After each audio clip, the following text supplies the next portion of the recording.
Here it hasn't gone live. Okay. Okay. Hi everyone. Hi ladies. This is my very first live here on Fatma Sparkle. Thank you so much for those of you who have just joined. We are setting up another gadget here so that we can be live on YouTube as well. So even as you are joining in, you can be able to ask questions. You can be able to let me know about your doctor's report. Today, as you can see, we are going to be talking about how you can avoid a fibroid surgery if you have fibroids. So if you've just joined us, hi, my name is Fatma. Thank you so much for joining me. Thank you for those of you who have followed Fatma Sparkle here on TikTok.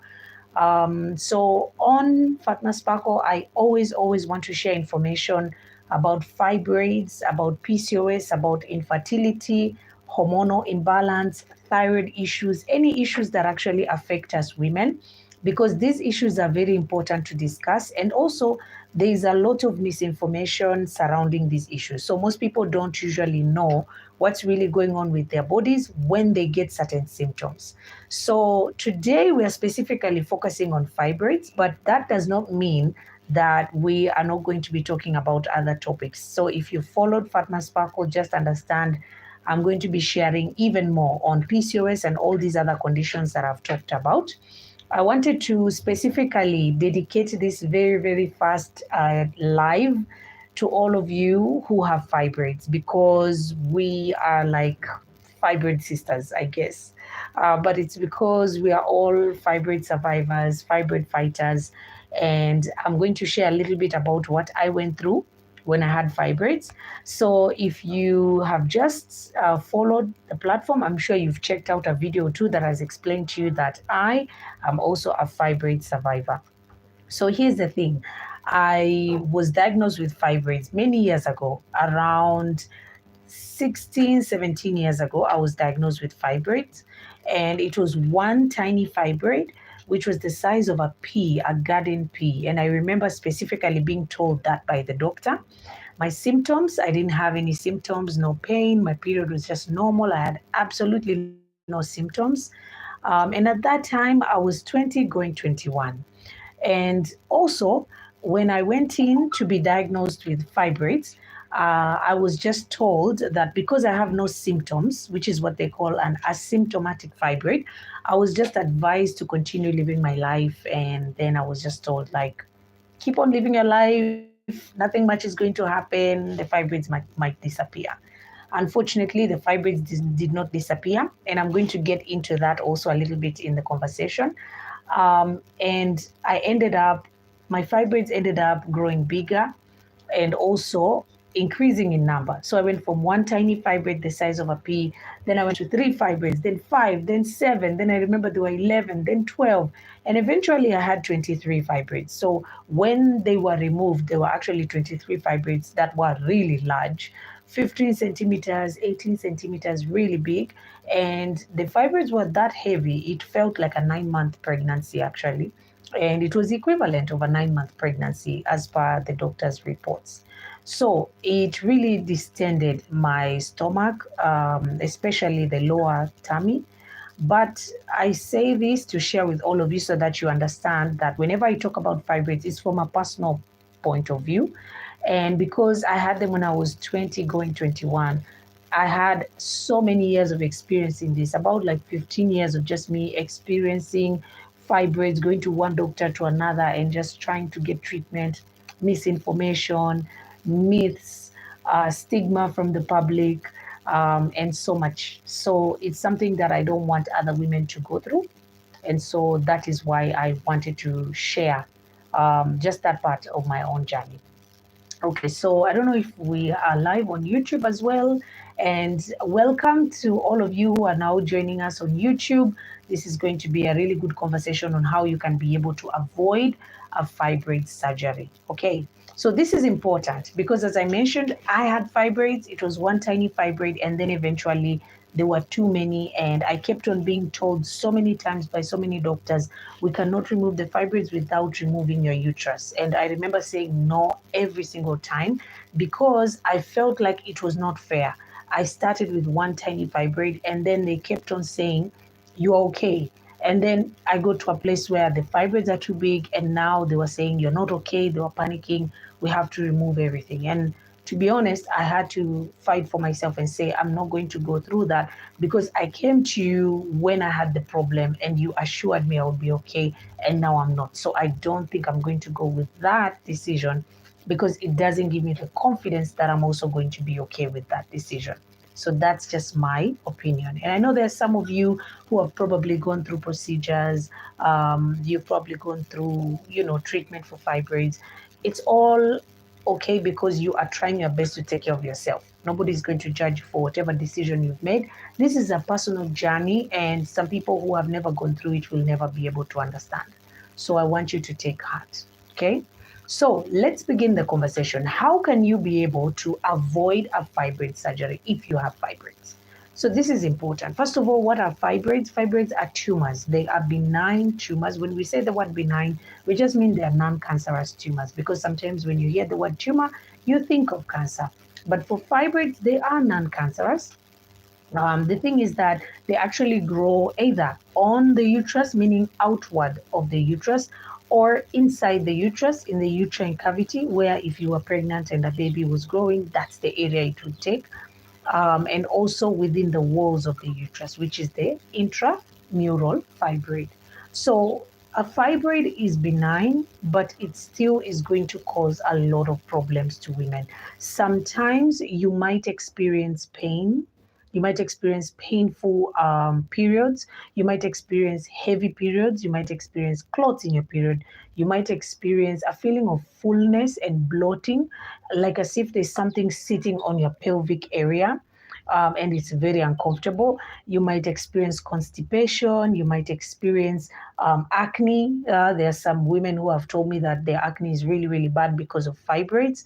And all these are just symptoms of fibroids. So for those of you who maybe are experiencing some of these symptoms, please make sure that you go and get an ultrasound, because that is the only sure way for you to know you have fibroids. You have to get an ultrasound. We cannot go by saying these and these symptoms, I have ABCD, but it doesn't mean that you might have fibroids. Just get a sure doctor's report. And then once you have it, reach out to us in the DMs, and then we'll be able to assist you. So now that you know what fibroids are and where they might likely be located, let's talk about what causes them.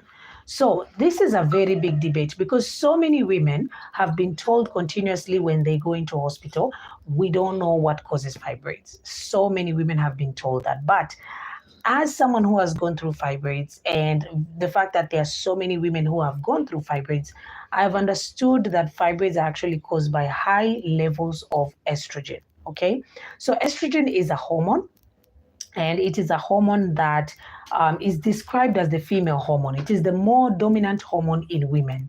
And estrogen plays a very important role. It can actually help you with something called growth and development. So let's say, if you can remember, you at around 11, 12 years old, and maybe that's when you hit puberty. Now, estrogen is the hormone that was responsible to make sure that you develop breasts, you develop into the woman that you are.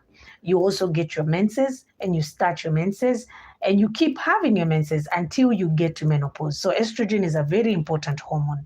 But unfortunately, because estrogen leads to growth and development, when you have too much of it, it also leads to overgrowth and even overdevelopment. Let's look at the younger girls who now we are seeing are overdeveloping. You see a young girl who's still 11 years old, but she does have, bigger breasts, or the body just seems more mature.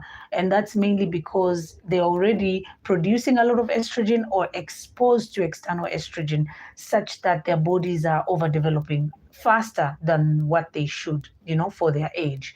And so when you have too much estrogen, you have overgrowth, and you can also have overdevelopment. And so that's why sometimes you find a woman who has fibroids, majority of the times you find that they are more curvy, their body can store more fat. It's more what they call the estrogen body, because you actually are full at the top, but then also much fuller at the bottom. Your hips, your buttocks, your thighs, because it's a lot of fat, or what they call adipose tissue, and fat actually produces estrogen. So if you have a lot of fat, expect to have more estrogen in the body. And now, before I get to explain to you why is it that you have excess estrogen, I want you to understand the types of estrogen, because we have different types of estrogen. So we have three different types of estrogen. One is estradiol, the other one is estron, and then the other one is estriol. Okay, so estradiol is what we'll start with, because this is the mother of all types of estrogen. This is the main one. And in your body, 80% of the estrogen that's circulating is estradiol. And basically, estradiol is the estrogen hormone, the type of estrogen hormone that is needed in order for you to actually have your period. So in order for you to get your menses, the very first time you got your menses, when you hit puberty, you needed estradiol to actually get your menses. And then every month you keep getting a period because you have not hit menopause. I'm talking to the women who are still in their reproductive years. So every month you get your menses, and it's estradiol that makes that possible. Now, one thing we need to understand, estradiol is a type of estrogen that also has certain characteristics that are not very pleasant, okay? Estradiol actually can be carcinogenic and also can cause tumors. The word carcinogenic simply means cancer causing. So estradiol can actually lead to estrogen cancers. For instance, ovarian cancer, uterine cancer, endometrial cancer, breast cancer. That's estradiol in excess, okay? And then you also have the fact that estradiol can lead to tumors, and tumors are like fibroids, right? So if you have excess estradiol, then it's possible for you to also have tumors or growths in your body. That would be in your womb or in the breast area.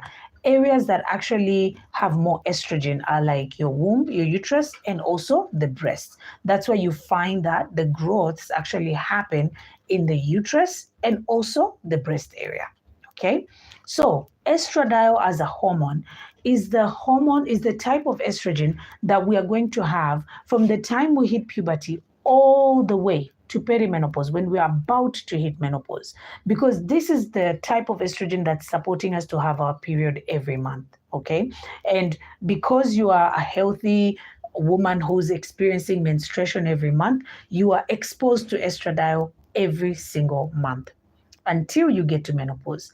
Now, when you have long exposure to estradiol, there is a lot of research that supports the fact that a long exposure to estradiol can lead to tumors forming like fibroids. Okay, so this is the main reason why you end up having fibroids. Okay, now we go even deeper to understand. This is one type of estrogen, like called estradiol, but we want to go deeper to understand. Let's try and see a second type of estrogen, which is estriol. Okay, so estriol is a type of estrogen that is more dominant when you are pregnant. Okay, it is the weaker form of estrogen out of all the three, and it is mostly it actually is dominant when you are pregnant. It's the type of estrogen that's dominant in pregnant women. And then we have the type of estrogen that's dominant when you are in menopause. And that's what we call estron, okay? ESTRONE. So with estron, it's more dominant because you have hit menopause. You're not going to need estradiol anymore because you're not going to be menstruating. And you're also not going to need estriol because you're not pregnant. So estron takes over. Okay. Now, let's look at the fact that as a woman, every month you're exposed to menstruation. And so because of that, you are more likely to develop fibroids. And then, which also brings us to the bigger question. Does it mean that if you become pregnant, then you are not going to be at risk of fibroids? Or does it also mean that women who have never had children are more likely to actually develop fibroids. So if you have understood up till now what estradiol is, then you'll understand that this type of estrogen hormone is more likely to cause tumors. Okay. But here's the thing, you're not going to try and become pregnant every year just so you don't end up with fibroids. Okay. Just so you shift to estriol, which is the dominant estrogen when you are pregnant. You can't do that every year. It's actually impossible. Um, what you need to do is to control and regulate the amount of estradiol in your body. And that's what we need to get into. We need to talk about the fact that there are ways we can control the amount of estradiol in our bodies. That way, we are not exposed to too much or the harmful estradiol that might lead to the growth of fibroids. This part is very important, and I want for all of you to just listen and try and implement every single day, because I promise you it will help you in shrinking fibroids. So now we've understood the types of estrogen. Now we've understood what's more dominant and what's causing tumors. Let's focus on how we can be able to prevent a surgery. So the first thing you're going to understand is with estradiol, the fact that you're still in your reproductive years, that means that you are constantly getting your period. That means that in your womb area, you have blood supply. Okay. In order for you to have your period, of course, you need to grow an endometrial lining, and then the endometrial lining needs to shed. It's the shedding that leads to menstruation. Okay, so there's a lot of blood supply in your womb. So as long as you're going to be having your period, that simply means that you can develop fibroids, and your fibroids can keep getting bigger, because a fibroid tumor feeds off of blood supply. As long as there's blood supply, then your fibroids can grow, then your fibroids can increase in number. Okay, so for the people who have listened to me up till this point, understand why having one tiny fibroid and going to the hospital and being told you're going to be fine, let's do watchful waiting. Understand why that can lead to, or may be dangerous to you. Because for as long as you have that fibroid and you are still getting your period, it is very possible for that fibroid to increase in size and number, because you're still getting menstruation and you have blood supply in your womb. And fibroids feed on blood supply. This is why when you get to menopause, fibroids can shrink, okay? Because you're not going to be menstruating anymore. And so the fibroid just kind of degenerates. But we're not in menopause yet. And so because of that, we have to find a way to regulate. And so here's the thing. The first thing you're going to do is you're going to make sure that you have proper estrogen metabolism taking place. So estrogen is metabolized in your liver. Okay, your liver does a very important job to make sure that it metabolizes estrogen, and it takes the good, and then it's supposed to get rid of the bad, because your liver does a lot when it comes to filtering. Okay, but now here's the thing. Once estrogen, especially estradiol, is actually metabolized in the liver, you need to get rid of the excess, the dirty, unneeded, bad estrogens that need to go. Most women are not able to metabolize the estrogen well and also get rid of the excess correctly. Most women struggle with this. It could be because of poor diet. It could be because, meaning by poor diet, this is what I mean. Their diet does not have enough fiber, enough vegetables, greens. It's not 80%, vegetables and greens and raw foods. Most of the time, it's vice versa. They eat a lot of red meat, drink a lot of milk, probably drink alcohol, are overweight, and then they do a little bit of greens here and there. So don't feel attacked. It's normal, because most of us eat based on what we were used to and how we were raised. But this is just to let you know that if you don't have enough fiber in your diet, you're not going to get rid of the excess estrogen correctly. You need the proper channels so that it can leave your body. And once it leaves your body, then and only then will you be getting rid of the excess estrogen. Because excess estrogen can only leave your body through regular bowel movement. You have to poop in order for you to get rid of excess dirty estrogens. So think about this for a second. If you have fibroids, majority of the times you struggle with constipation, so you're not getting regular bowel movement. And if you struggle with constipation, you are also going to struggle when it comes to getting rid of excess estrogen. And if you struggle with getting rid of excess estrogen, that simply means that there's a higher chance of the fibroid growing bigger, because you still have the excess dirty estrogens. It's a lot of them, and when you have excess, fibroids grow. Okay.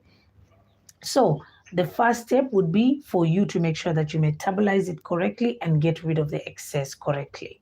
Okay. Now, your diet will do that for you, as I've mentioned, with lots of fiber.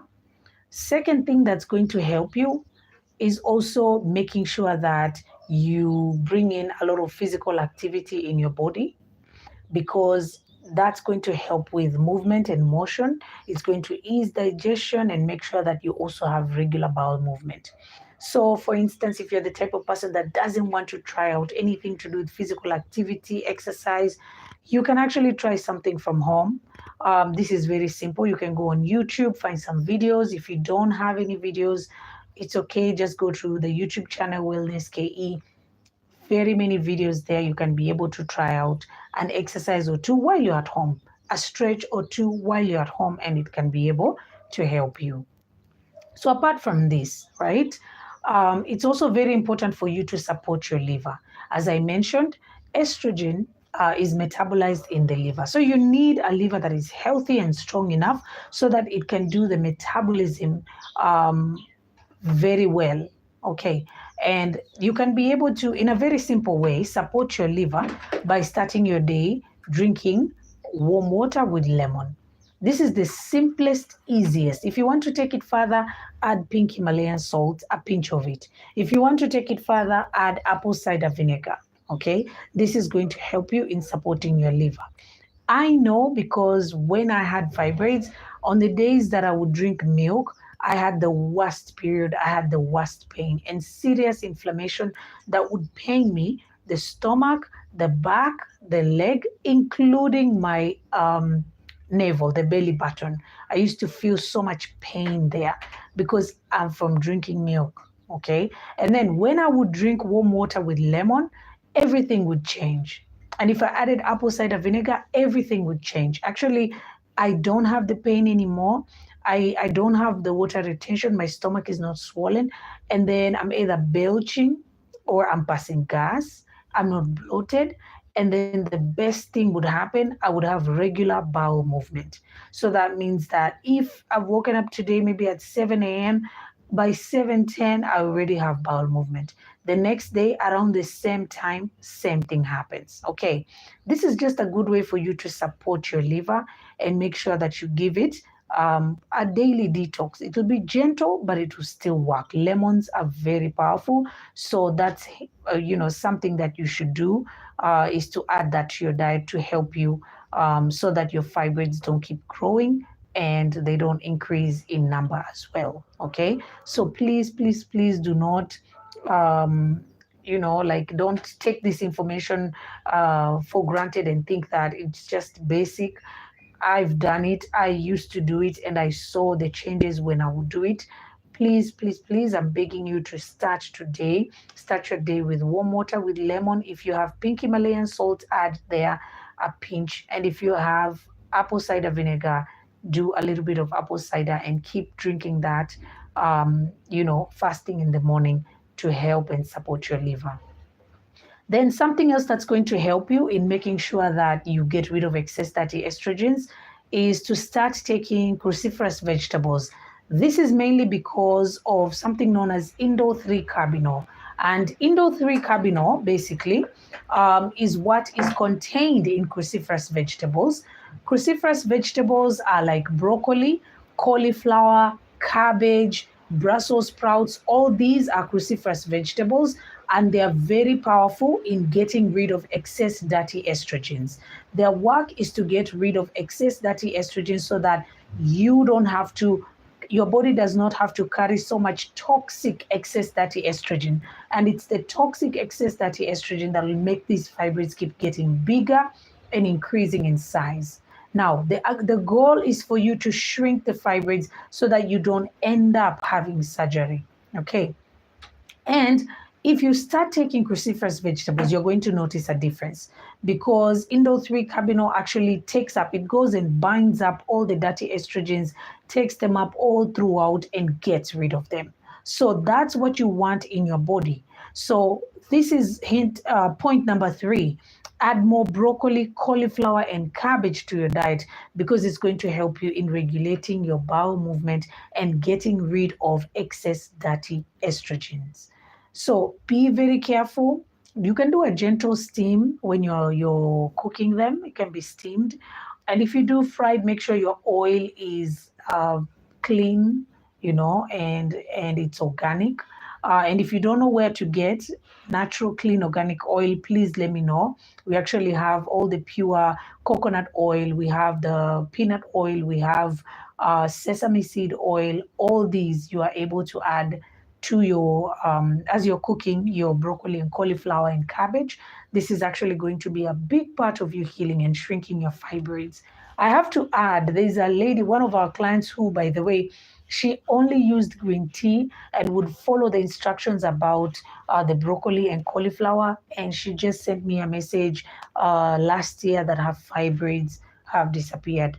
And to be honest, I didn't even know that she was doing this all the time because she never used to give me feedback or anything. She just went quiet. And then after a long while, she just sent me a message one Sunday and she was like, my fibroids are gone. I've been watching everything you've been posting about diet, and I used to follow every day, and her fibroids shrunk. Okay, so please do not think that this is just basic information being put out there. You have to try, you have to do your best, because the idea is for us to start cell by cell to shrink that fibroid so that you don't end up getting a surgery. We want to avoid it because to be honest, it's not a fun thing to get a surgery. Most people think you're just going to have them cut off and then you go back to your life. It's possible that the fibroids can grow back. Very, very possible. It's painful. It's depressing. Many women are going through it right now because they've already had a surgery. So after that, what do? You have another surgery? No, you can't do that because honestly, it's just not healthy for your body. So we have to look at it, long term, such that we're trying to solve this problem while fixing our bodies so that they can produce correct amounts of estrogen and also get rid of the excess dirty estrogens. Okay. So point number 3 is what I've talked about broccoli and cauliflower and cabbage as part of your diet so that you can be able to support estrogen detox. Now, there is another powerful way for you to be able to support your body with estrogen detox so that you can avoid a fibroid surgery. Okay, they are natural herbal teas. You've heard me talk about them all the time. There's a reason why I talk about them. It's because women who have fibroids, who are on the WellnessKE platform, who have had clots in the period, painful period, they're passing out from the pain, they want a hysterectomy because the menstruation is so bad. All of them have seen results with these herbal teas. Why wouldn't you? You will see results. Have faith, follow the plan, and you're going to start seeing your body changing and your health changing. Okay? These herbal teas are powerful enough to cleanse your body, to support your liver, and also to make sure that you detoxify excess dirty estrogens perfectly. Okay, we always mention these herbal teas, and I'm going to mention them once again. Matcha green tea at the very top. Okay, at the very top, recommended worldwide as the most amazing herbal tea for fibroids. Why? Because it contains EGCG, which is known as epigallocatechin gallate, and EGCG helps to shrink fibroid tumors. So it actually stops those cells from multiplying and becoming plenty. And also one fibroid becoming two fibroid becoming three. That's the purpose of matcha green tea. If you can start taking it today, please do, because it's going to help you big time. It's available. We have it. It's 670 bob. I always advise for all of you who have fibroids to start, because this is going to be now your journey towards shrinking fibroids.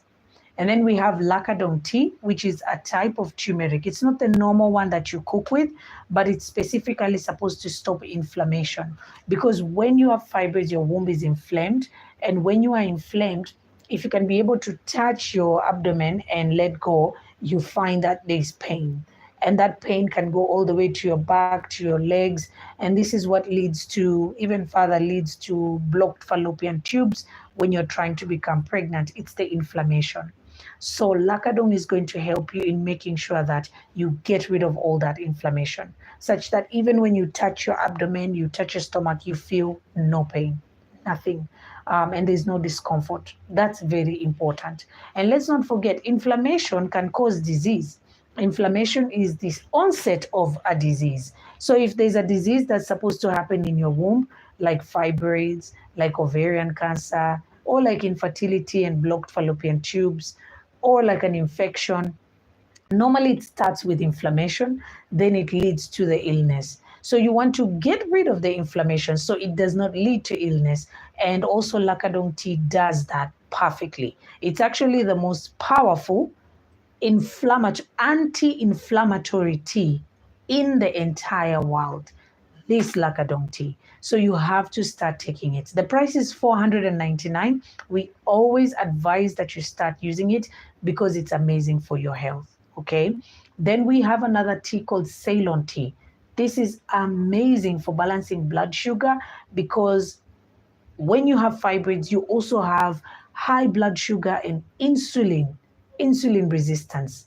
And this Ceylon tea is a specific type of cinnamon, not like the one that we normally use, a different type that is known as nature's insulin. It's supposed to correct insulin resistance in your body.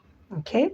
So once you start taking it, it corrects blood sugar and insulin resistance. This insulin, we need to correct it in our bodies because it is a type of hormone that is known as an anabolic hormone, and anabolic hormones make tumors grow bigger.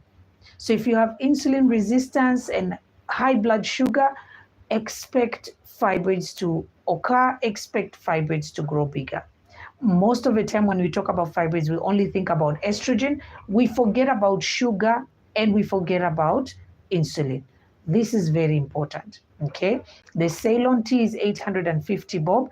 It is doing amazing work on so many women who have fibroids. It's also doing amazing work on so many women who have PCOS, cysts. And also, it goes further to do amazingly well for women who have high blood pressure. So if you know anybody who's struggling, high blood pressure, diabetes, PCOS, fibroids, all these conditions, please tell them to start taking Ceylon tea. This is one of the most amazing things you can do for your health this year. So try your best if you really want to see results. And also, I have to add, it is also amazing for weight management. So if you're struggling with your weight, this tea, I have seen it do amazing things for myself and for other people. I keep talking about it because it's one of the best that's out there. That's why I chose it to be one of the teas that I offer for anyone who's struggling with uterine issues and uterine fibroids. And then we also have Moringa multivitamin. It's a very, very powerful tea that contains over 90 vitamins and minerals, about 94 vitamins and minerals. That's a lot when you think about it. This is a nature's multivitamin. Nothing is going to give you this amount in just one. Okay. And that's what Moringa multivitamin actually does. And you're probably thinking, well, why do I need these vitamins and minerals? It's because there is actually a trend. When you have fibroids, you have lots of mineral deficiencies and you also have vitamin deficiencies. there is an interesting study that was conducted on women who have fibroids and women who have breast cancer. And they found that women who have fibroids and breast cancer and even PCOS and even high blood pressure and diabetes, they all have one thing in common. They have vitamin deficiencies, especially vitamin D. Okay, this is so profound when you think about it, because it just goes to show you that all the deficiencies just lead to disease.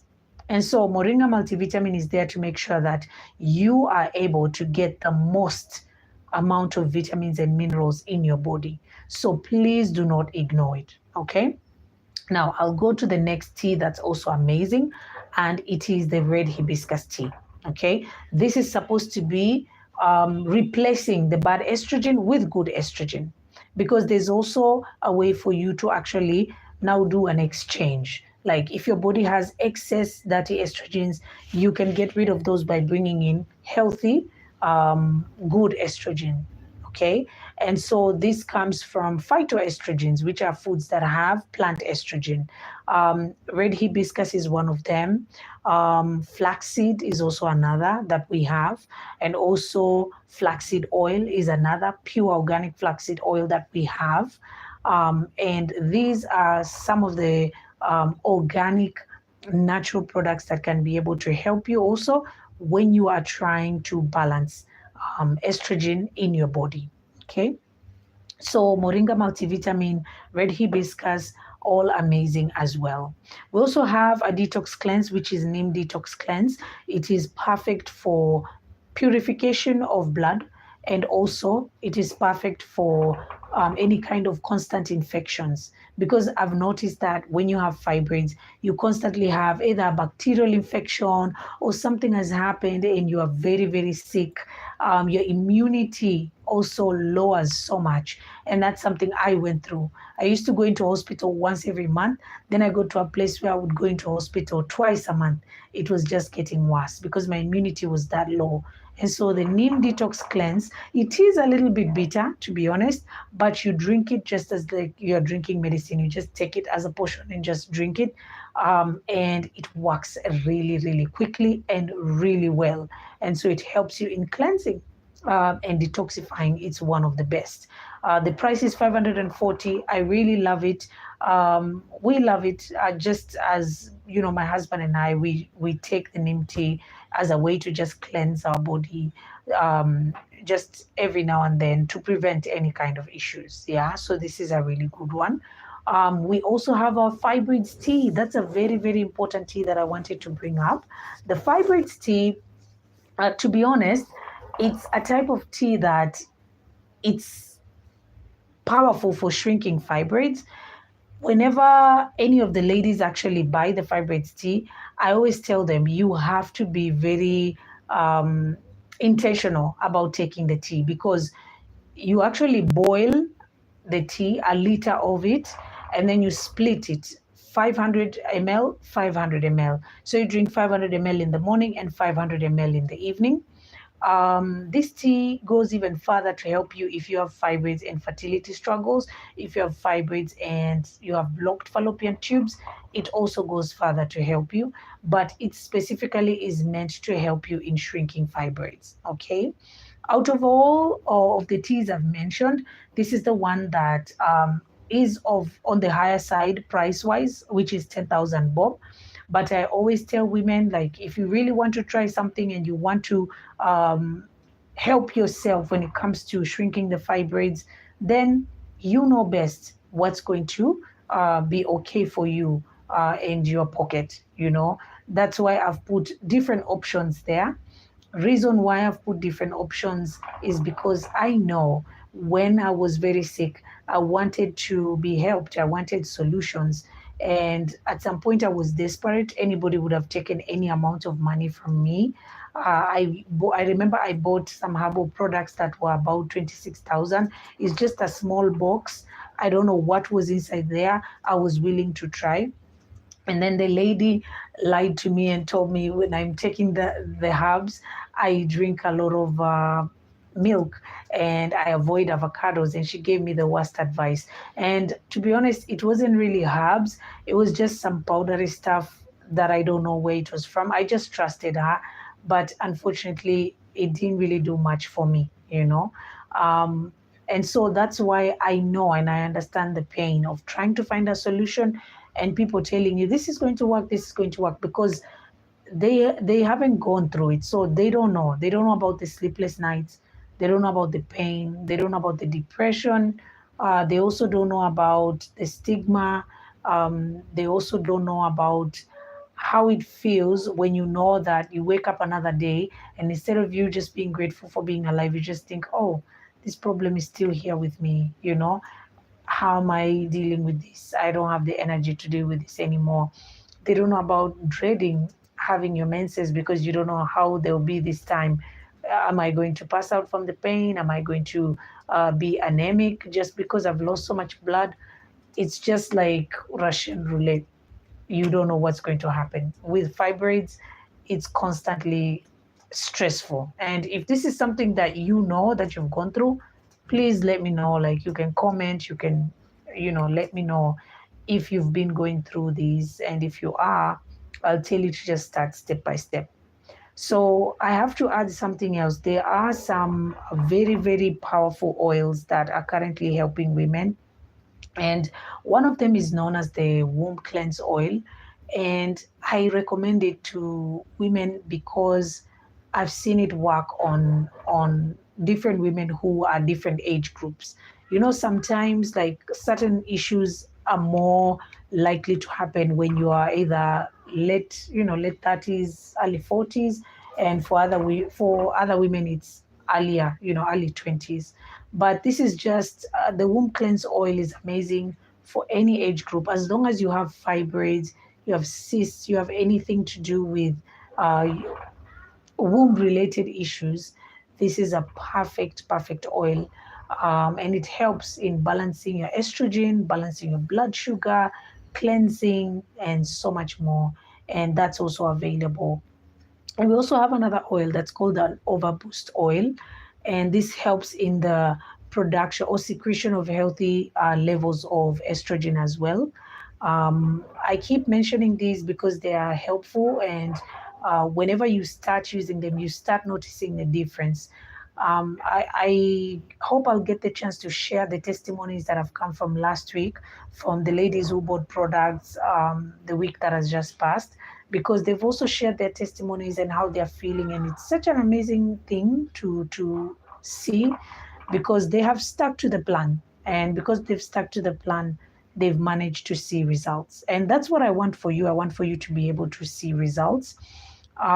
This is just bite-sized information that I'm giving you that can help you in avoiding surgery and shrinking your fibroids. I started with, let me call it light work. I started with the light, which is what I've shared today. There's more information. And if you are interested, please let me know. If you're the type of person that wants to learn more, let me know. You can DM, send a message or comment and tell me, I want to learn more. I want to be able to be there for the next one so that I can be able to learn. And so because of that, I'll be able to keep sharing more of the information. Yeah, I don't think there are any questions. What I want to do is I just want to share with all of you that this is just a journey that you are going to, it's going to be a little bit hard for you at the beginning if you've started maybe the products, or if you are on the 30-day fibroids plan. You're going to be a little bit confused because everything you do will be different from what you're used to, but I promise you it's going to be good type of change. You're changing things within yourself so that you can make your life better and your health better. Don't allow anyone else to choose for you. Don't allow anyone else to decide for you. You have the capacity and you have the power to actually take control of your own uterine health and decide what works for you and what doesn't. Okay. I know some of you, you're worried, but I just want you to continue having faith. If you have questions, ask. And if you want guidance, let me know. I pray that I'm going to be able to assist you based on what I've gone through. I would want to be able to assist you and make your journey easy and make sure that you are able to heal. That is something that's very, very important to me. And I wish you all the best on your journey. Thank you, ladies, so much. Thank you.